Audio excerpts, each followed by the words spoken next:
शादी में आई चुड़ैल। पन्नपुर नाम के एक गांव में शादी चल रही होती है। वाह, मजा आ गया फूफा जी। शादी में क्या खाना बना है? बाराती तो उंगलियां चाटते रह जाएंगे। हाँ, तुमने सही कहा। पनीर की सब्जी का तो कोई जवाब ही नहीं। दूसरी तरफ पंडित जी फेरों की तैयारी कर रहे होते हैं कि तभी वहाँ एक चुड़ैल आ जाती है। अरे मर गया रे, ये चुड़ैल यहाँ क्या कर रही है? अरे दिवाकर जी, ये आपकी कौन सी रिश्तेदार है?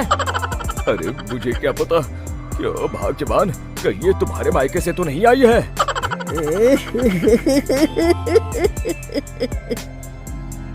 तुम लोगों की इस गांव में बारात लाने की हिम्मत कैसे हुई? मेरे रहते इस गांव में किसी की शादी नहीं हो सकती। अब तुम लोग देखो मैं क्या करती हूँ। अरे मर गया रे, मैंने सुना है ये जबान की पक्की है। भागो रे भागो, वरना ये चुड़ैल किसी को नहीं छोड़ेगी। हाँ, तुम सही कहते हो मोहन भाई। यहाँ से भाग लेने में ही हम सबकी भलाई है। देखते ही देखते शादी के मंडप में भगदड़ मच जाती है और चुड़ैल सब कुछ उजाड़ कर रख देती है। फिर एक दिन मोहन की शादी तय हो जाती है।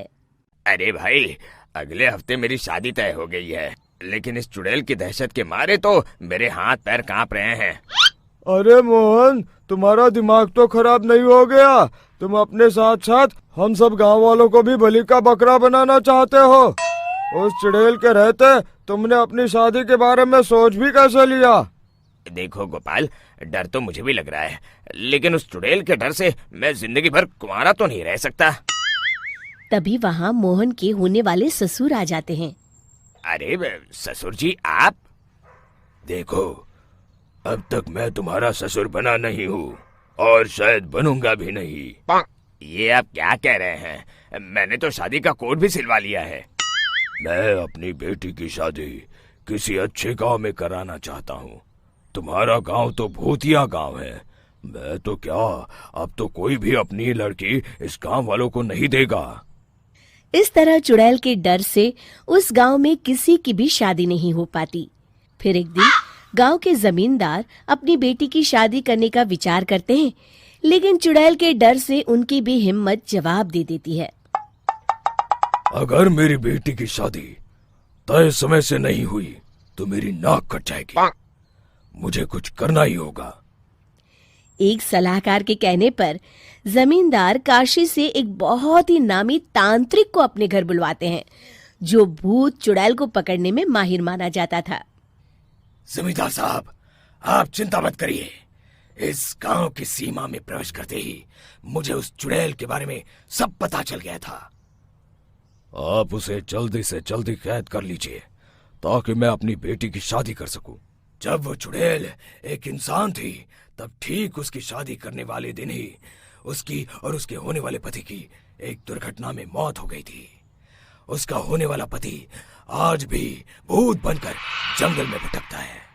इसलिए जब तक चुड़ैल की शादी नहीं हो जाएगी, वो किसी और की भी शादी नहीं होने देगी। ये आप क्या कह रहे हैं? अगर वो भूत भी हमारे गांव में आ गया तब हमारा क्या होगा? ये आदमी बीच में बहुत बोलता है, इसे बाहर निकालो।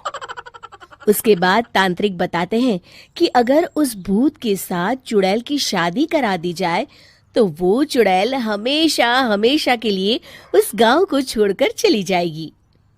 जमींदार साहब, आप अपनी बेटी की शादी की तैयारी शुरू कर दीजिए।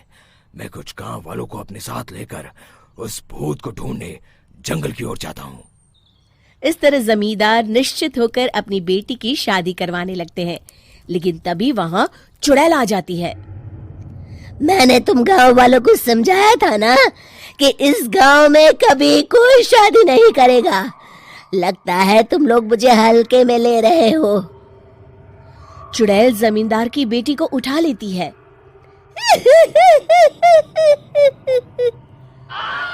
अब देखती हूँ बिना दुल्हन के तुम लोग शादी कैसे करोगे।